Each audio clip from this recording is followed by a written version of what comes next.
Si on s'intéresse à l'histoire, on n'a presque vu aucun asiatique en NBA. Et je pense honnêtement que c'est ça qui a freiné les grosses universités ou une équipe NBA à faire confiance à Jeremy Lin. Quand on regarde bien, à part Yao Ming ou à la limite Yi Jianlian, c'est à peu près tout ce que la NBA a connu en joueur asiatique ayant réussi. Et encore, Jeremy a juste des origines, donc très peu de modèles sur quoi se baser. Aucun exemple à suivre sur comment se forger un nom dans la ligue. Je pense honnêtement que les 3/4 d'entre vous le connaissent, et pourtant, est-ce qu'on peut dire qu'il était un joueur tellement dominant ? Non. Est-ce qu'il a porté son équipe vers les sommets ? Non plus. Mais est-ce qu'il a marqué la NBA ? Je pense qu'on peut dire oui. Je vous propose aujourd'hui de retracer pas à pas sa carrière pour découvrir comment il est passé de Jeremy Lin à l'Insanity.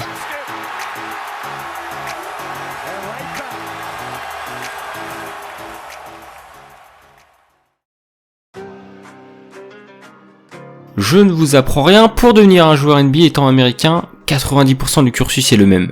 Lycée, université, draft, puis seulement on rentre dans la ligue.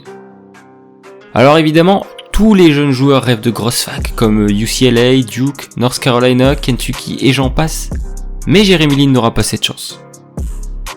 Est-ce qu'on peut parler de racisme ? Le mot est peut-être un peu fort, mais lui-même le dira des années après. Si j'étais noir, j'aurais probablement pu faire une université de division 1. That I was Asian American, which, is a whole different issue, but I think that was a barrier. Donc voilà, malgré des performances exceptionnelles au lycée, un titre de champion de Californie et de meilleur joueur de l'État, les offres ne se bousculent pas pour qu'il poursuive son cursus. Pourtant, il est vraiment déterminé. Il envoie des DVD de highlights à de nombreuses facs et rien. Aucune réponse, même pas de refus à ses lettres. On peut pas vraiment dire par défaut, mais sans vraiment avoir tant de choix, Jeremy Lin va donc rejoindre Harvard. Alors oui, c'est l'une des meilleures universités du pays, mais pas vraiment en termes de basketball, et c'est peut-être même la pire en fait. Car ouais, à part lui, seuls 3 autres joueurs d'Harvard ont joué en NBA, et c'était dans les années 40. Donc bref, ce n'était clairement pas gagné, et malgré une montée en puissance certaine, personne ne daignera le choisir à la draft 2010, même après 4 années à l'université. Il faut dire aussi qu'il se fait salement enterrer par les scouts NBA qui le qualifient comme un joueur frêle qui manque de qualité athlétique pour créer son shoot ou finir près du panier. Retour au point de départ.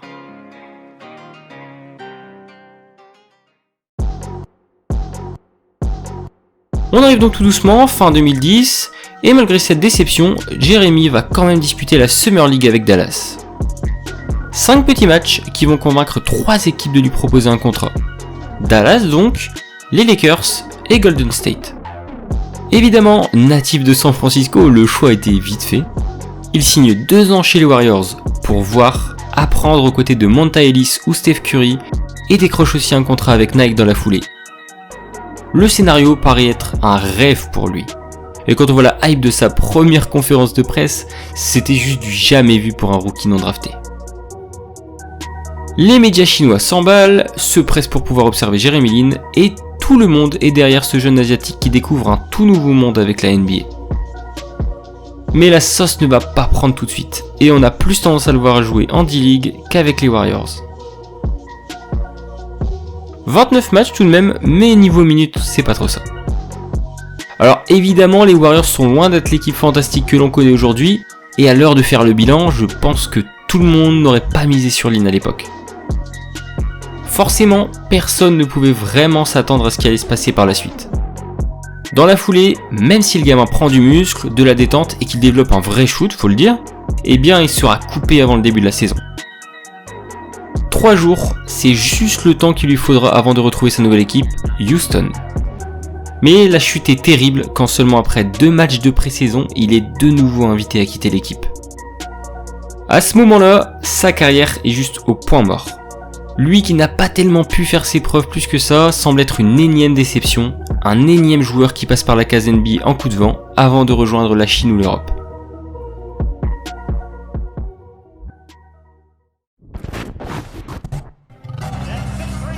Comment est-ce qu'on pourrait définir la suite de sa carrière ? Concours de circonstances. Flashback en décembre 2011. La NBA subit un lockout et une équipe est au centre de toutes les attentions. New York. Alors, est-ce que c'est pour les bonnes raisons cette fois ? Pas vraiment. En réalité, Baron Davis et Iman Shumpert sont tous les deux blessés, Chauncey Billups a été éjecté, et les deux seuls rescapés à la main sont Mike Bibby et Tony Douglas. Je ne me moque pas, mais c'est clairement compliqué d'entrevoir un avenir serein avec ce backcourt quand même. Donc Jeremy Lin, qui était agent libre, s'engage dans cette folle aventure. Mais au pire des cas, il n'a rien à perdre. Après 2 échecs de suite, il ne pourra pas vraiment tomber plus bas. Les débuts sont plutôt concluants.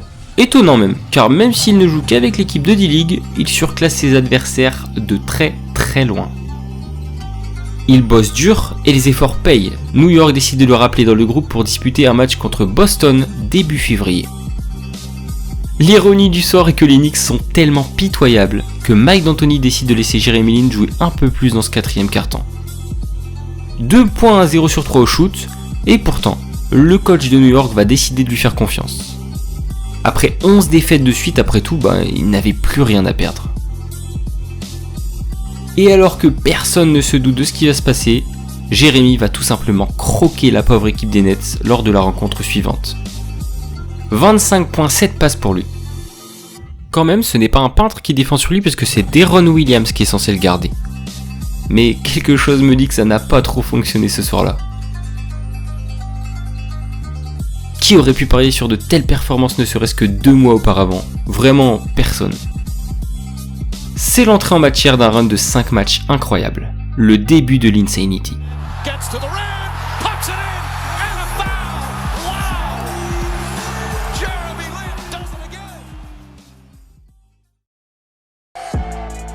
D'Antoni se résout à le placer en tant que starter lors de la rencontre suivante. Avec Melo et Stoudemire absents, le dépositaire du jeu est tout trouvé. 28 points 8 passes, puis 23 points 10 passes lors de 2 victoires. Le Madison Square Garden trouve son nouveau chouchou. Alors oui, jusque-là, les équipes contre qui Lin avait été brillant étaient plutôt des équipes moyennes, voire faibles. Et le vrai test va arriver contre les Lakers d'un certain Kobe Bryant. Il faut absolument que je vous montre la séquence où on demande à Kobe s'il va défendre sur Jeremy. Vraiment, quel crack. Would you consider guarding him if he's having one of those games?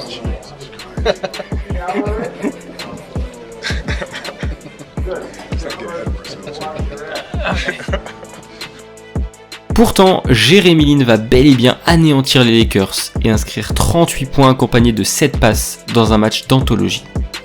Les chants MVP retentissent dans tout le stade pour un joueur étranger du grand public une semaine auparavant. C'est une vraie leçon de vie et une claque quand on voit tout le chemin parcouru pour en arriver là. Cerise sur le gâteau, pour conclure en beauté cette folle épopée, cet énorme buzzer beater contre Toronto. Je pense aussi que vous l'avez pour la plupart d'entre vous vu, mais c'est clairement l'apothéose d'une semaine et demie incroyable qu'il vient de vivre, en passant du statut d'illustre inconnu à star asiatique adulée partout dans le monde.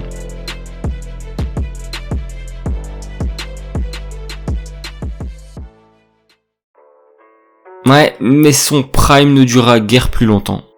Dès le retour de Melo et sans grande surprise, il touche moins de ballons, score moins, mais déchaîne toujours autant les fans. Alors certes, on va le voir sur le terrain, mais pas pour très longtemps. À l'aube d'arriver en play-off, et alors qu'il ne reste qu'une dizaine de matchs sur cette saison-là, il est contraint de se faire opérer du genou gauche. Ouais, c'est la douche froide clairement. Il venait à peine de trouver sa place dans l'équipe, après on va dire 2 saisons de galère, et malheureusement la suite s'effectuera sans lui. Car même si les Knicks se disaient prêts à lui offrir un joli contrat, Houston a effectué une offre un peu hors de prix pour un joueur avec seulement 26 matchs dans les jambes. 25 millions sur 3 ans. Impensable pour New York de débourser une telle somme. Ah, par contre, essayer de le remplacer par Raymond Felton, c'est dur là.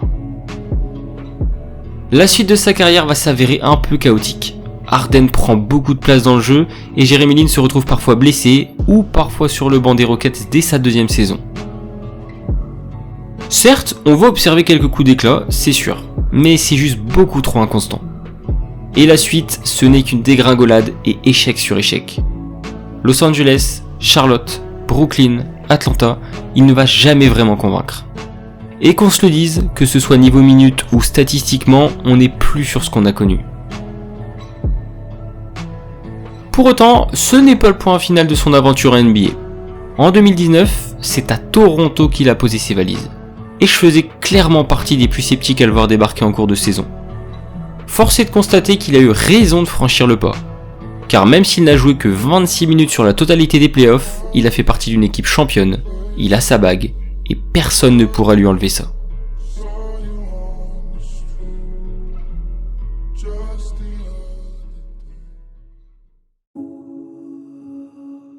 Jérémy a évolué 1 an en Chine, où il a été l'un des meilleurs joueurs de la ligue. Sa popularité là-bas est incroyable et les maillots à son nom continuent de se vendre par centaines. Mais depuis peu, un retour en NBA paraît très envisageable. Retour aux Warriors ou même à Brooklyn, de sources sûres, on sait que l'expérience du garçon intéresse. Et pour être honnête, je n'ai qu'une envie, c'est de le voir revenir en NBA. Alors oui, il a connu une carrière éphémère, sans avoir des statistiques tellement impressionnantes. Mais quand on regarde de plus près, personne ne lui a vraiment laissé sa chance en tant que première ou deuxième option d'une équipe. Je reste persuadé qu'il avait le potentiel pour devenir un joueur plus reconnu en NBA. Je ne dis pas qu'il aurait su tenir la pression, je pense même que ça a dû influer aussi sur ses performances de se savoir autant regarder. Mais il a su redonner espoir et a fait vibrer le cœur de nombreuses personnes asiatiques dans le monde à force de travail et de persévérance. Chapeau, monsieur Jérémy Lin.